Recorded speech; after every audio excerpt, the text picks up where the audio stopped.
What's up, guys? Alvaro here, and welcome to the bilingual stock market channel again. Let's go ahead and talk about some stocks and about what happened today in the markets.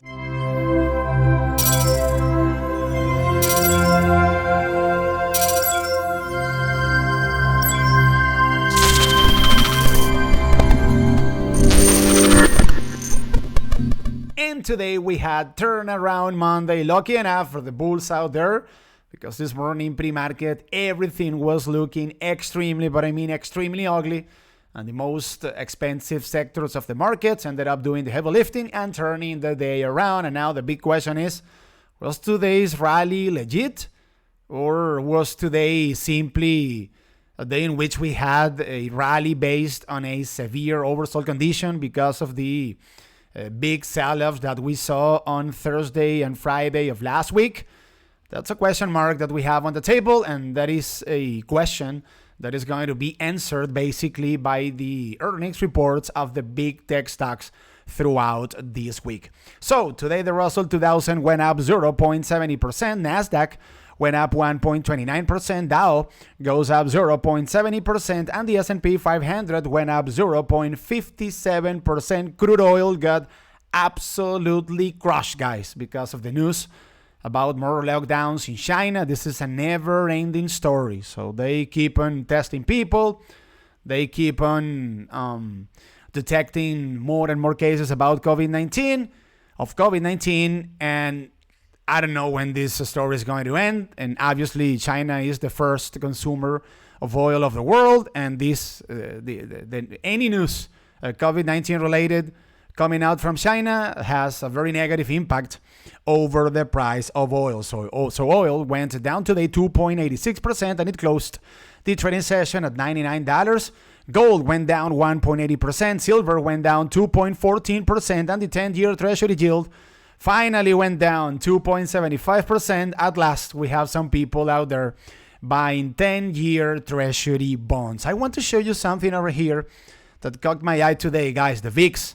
So the volatility index went down today 4.22%, and it closed the trading session at 27 points. At some point today, throughout the trading session near noon, the VIX was up almost 12 or 13%. And take a look at the spot, at the technical spot, in which the VIX was rejected, guys. 32 points. This is a previous area of resistance in which the VIX failed on two occasions back in February, and also a previous area of resistance back from early December. So this wasn't a coincidence. The VIX failed at a spot in which it was expectable to find a huge resistance. And let's see what happens, guys. Is the VIX going to be able to burst above 32 points and maybe fill the next important gap up to 38 points? As I just told you, that is going to be decided by the big tech earnings that are coming out throughout this week. If we take a look at the sectors of the market, take a look at energy, guys. This was the worst performing sector today. It went down 3.31%. But mind you, energy, guys, at around noon Eastern Standard Time was down 6.54%. Absolutely unbelievable. The other sectors that didn't have a good performance today were utilities, goes down 0.69%. REITs go down 0.47%. In materials, went down 0.28%. And as I just said in the introduction of this video, the most expensive sectors of the markets, the higher multiple sectors, were the ones that led the way today. Technology goes up 1.50%. Communication services, goes up 1.40%. And consumer discretionary goes up 0.72%. If we take a look at the advances and declines distribution, this, let's say, ratio between the stocks that went up and down today was looking horrible this morning, guys. More than 5,000 stocks were going down, and at the end, 3,723 stocks went down, and we had 3,935 stocks going up. If we take a look at the earnings reports that are coming out tomorrow, guys, Jesus. UPS before open, General Electric, PepsiCo, 3M, Valero Energy, JetBlue, Waste Management, D.R. Horton before open, and after close, the madness kicks off. Microsoft, Alphabet, Visa, General Motors, Enphase Energy, Chipotle, Texas Instrument, QuantumScape Sketchers, and Range Resources. So obviously, guys, we need to keep a close watch on the commercial guidance of UPS when it comes to inflation, supply chains issues, and so forth. That is going to be obviously observed by the big money of Wall Street.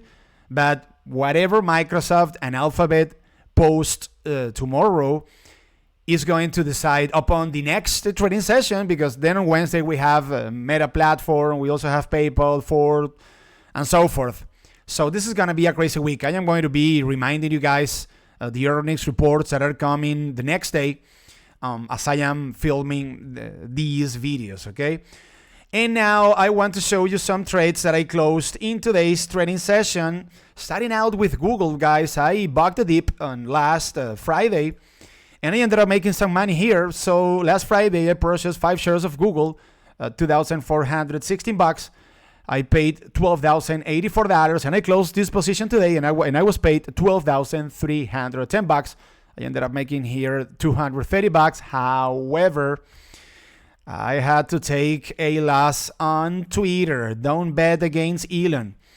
So I purchased 2 put options of Twitter, pretty much convinced that Elon wasn't going to be able to pull this deal off, and he did it, apparently. So last week, I purchased 2 put options of Twitter with a strike price of $47 that expire on July 15. I sold one of these 2 puts because I purchased 2 puts. So I cut the loss on one of those puts, and I took a loss today of $460. I am still holding one more put just in case. You never know. You guys know Elon. He is very unpredictable, so we never know if he's going to dump the deal before it actually goes through. S&P 500. Let me pull it up over here. And today we had a very volatile trading session, guys. Let me pull up here the 1 day, 1 minute, and take a look at this roller coaster. So the trading session opened. The bulls fell at 4,257 points. Then we saw a massive dump, a massive drop down to 4,200. The bulls found support at 4,200 points, and then we saw a rally of 2.34%, an intraday rally of almost 3%. Unbelievable, guys. These are definitely extraordinary times, the ones that we are seeing as of now. So the S&P goes up today 0.57%, and it closed today's trading session at 4,296 points.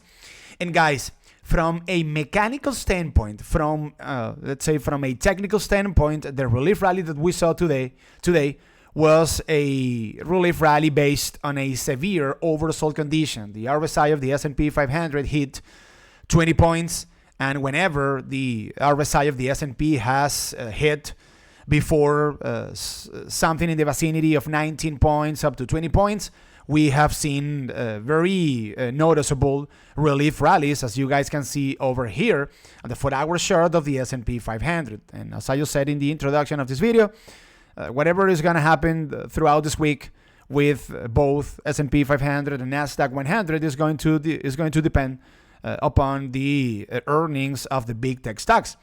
So the bulls have a lot of repairs, to do here. In the S&P 500, they managed. If we want to be, if we want to have, let's say, an optimistic view of the S&P 500, we can make the case that the bulls managed to close today's trading session slightly above 4,290 points. This is a previous area of support back from late January, and also a previous area of support back from early October. So that is kind of hopeful. Let's just put it that way. However, guys, the most immediate task that the bulls of the S&P need to accomplish is going to be taken on the 180 SMA on the 4-hour chart at 4,410 points.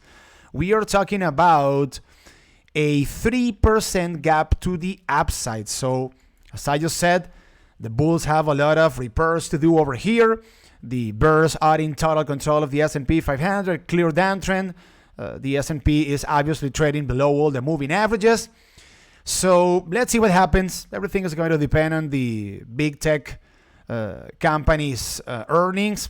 And when it comes to the bears, they just need to they just need to break to the downside 4,200. If that situation were to happen, we have a horrible gap down to 4,100 points. So let's see what happens throughout this week with the main index of the US and what is going on with the Silicon Valley guys, the technology people. The Nasdaq 100 goes up today 1.32% and it closed today's trading session at 13,533 points. We can make the case that something hopeful for the bulls over here is the fact that they managed to close the trading session slightly above 13,500 points. This is an important pivot in technical terms. We are talking about a previous area of support back from mid-March. However, take a look at how here on the 4-hour chart we can clearly see the unfolding of a death cross with the 50 SMA already crossing below the 180 SMA. This is obviously very bearish.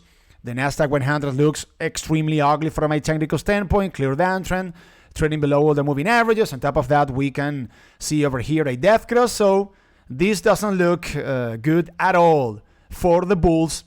And when it comes to the bears, they have unfinished business, and I hope they won't be able to finish this business at 13,000 points, guys. This is a previous area of support back from mid-March and also back from late February. Are the bears going to be able to take the Nasdaq 100 down to the 12,000s?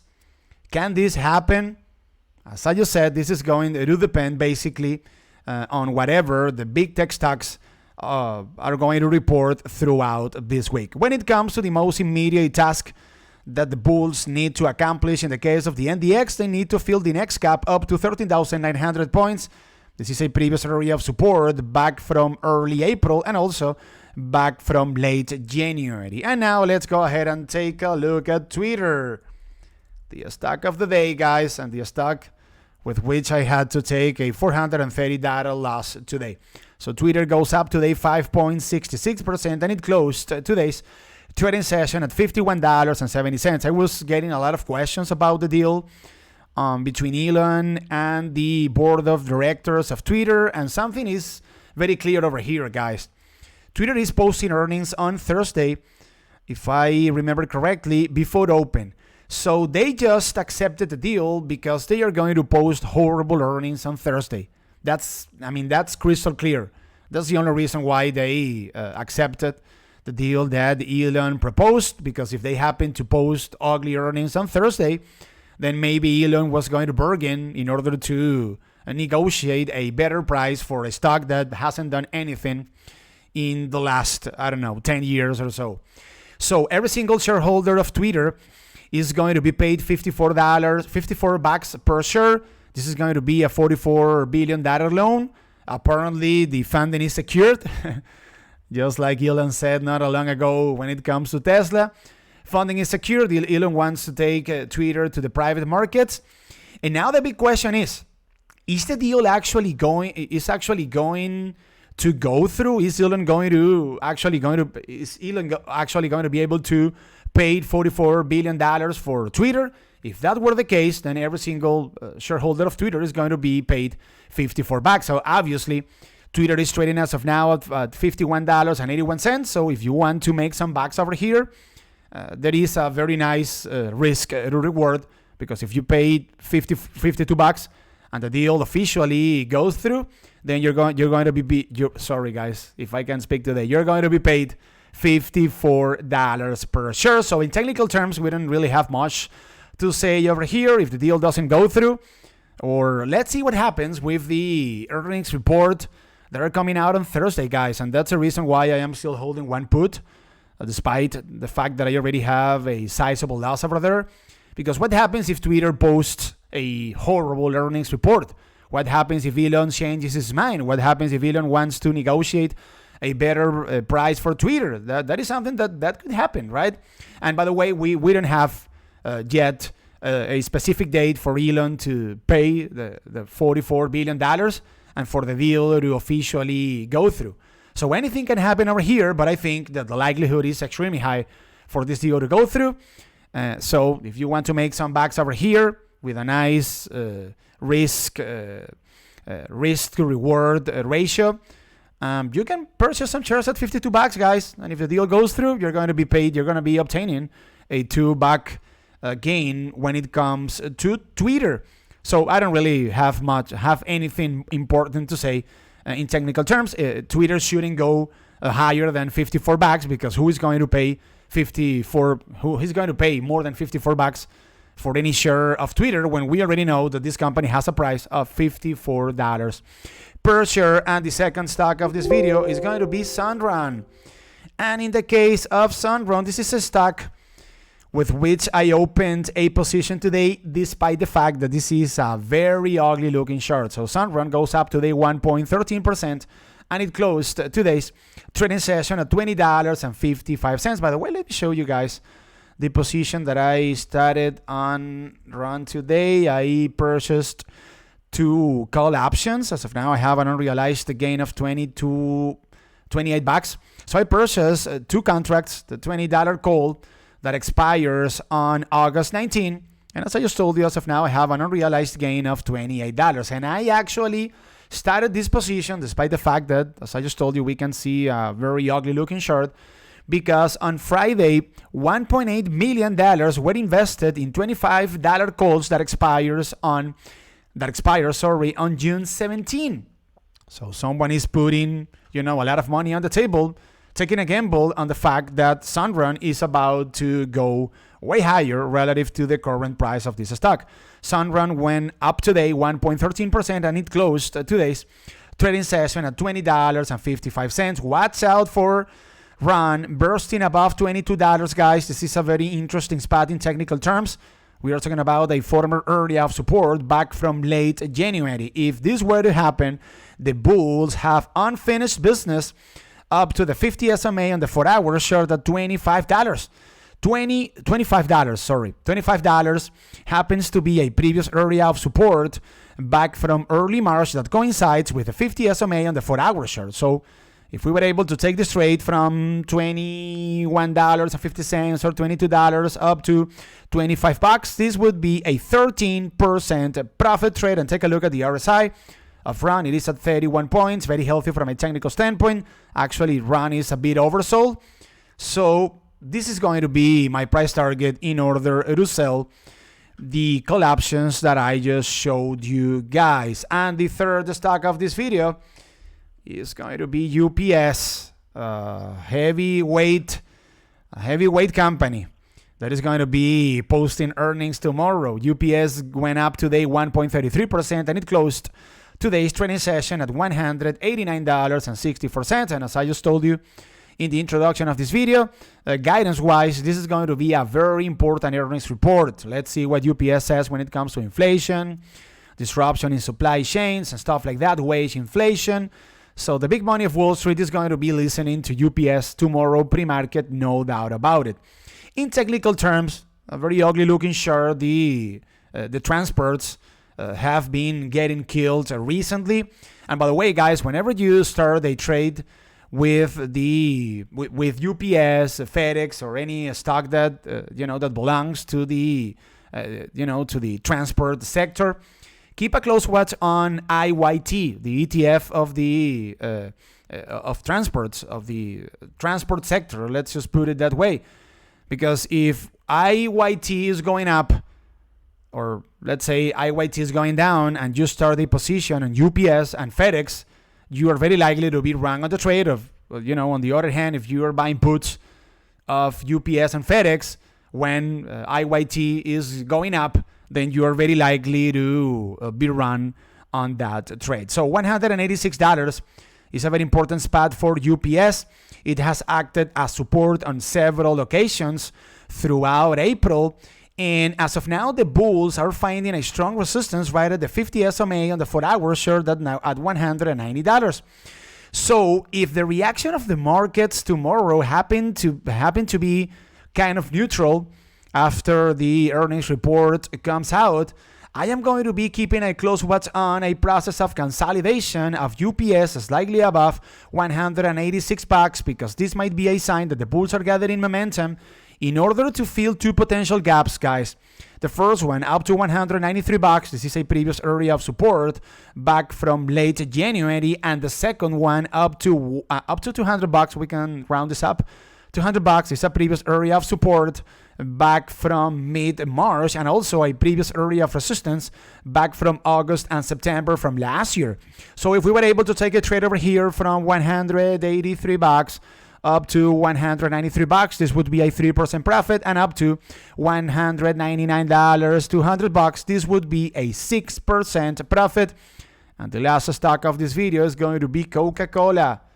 The stock of a company that posted earnings today. It went up 1.06%, and it closed today's trading session at $65.94. And I have a screenshot over here of the earnings report. There you go. I don't want to be struggling with the live news tab of Thinkorswim. So EPS came in at 64 cents, beating the estimate of 58 cents, and sales came in at $10.50 billion, beating the estimate of $9.83 billion. So Coca-Cola beat on both sales and EPS, no problem. So full year, or throughout, full year 2022, Coca-Cola expects an impact from 1 up to 2% to net revenue and operating income from Russia conflict in Ukraine. So they have little to none, exposure to the situation of Russia. And Coca-Cola sees full year commodity price inflation mid-single digit percentage headwind on comparable cost of goods sold. I wanted to highlight this point, guys, because, mid-single digit percentage inflation, we are talking about 4 up to 5%. So at least it isn't, a 2-digit percentage inflation. So I think that's good news inflation-wise in general terms. When it comes to taking a trade on Coca-Cola, watch out for $65, guys. And keep in mind, this is not a sexy stock.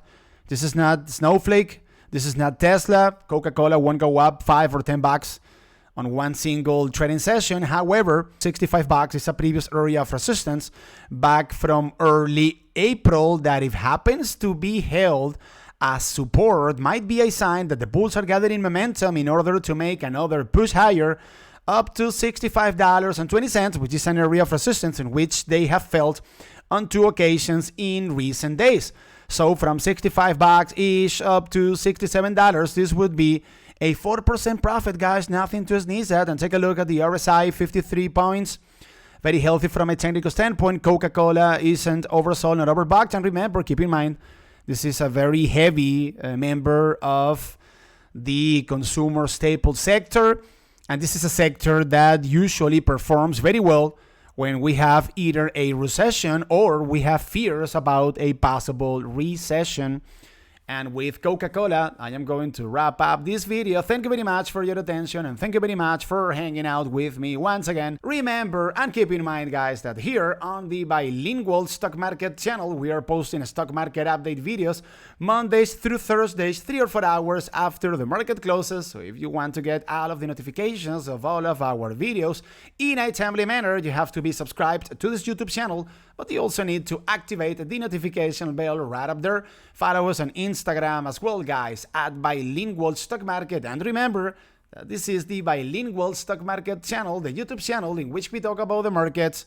We do things differently because we talk about the markets in 2 different languages, in English and Spanish, so you can pick your preferred language. But most importantly, this is the YouTube channel in which we know that the wonderful world of Wall Street is not for geniuses, it is for entrepreneurs just like you guys and myself. My name is Alvaro, and I will see you guys tomorrow once again, 3 or 4 hours after the market closes. Peace out.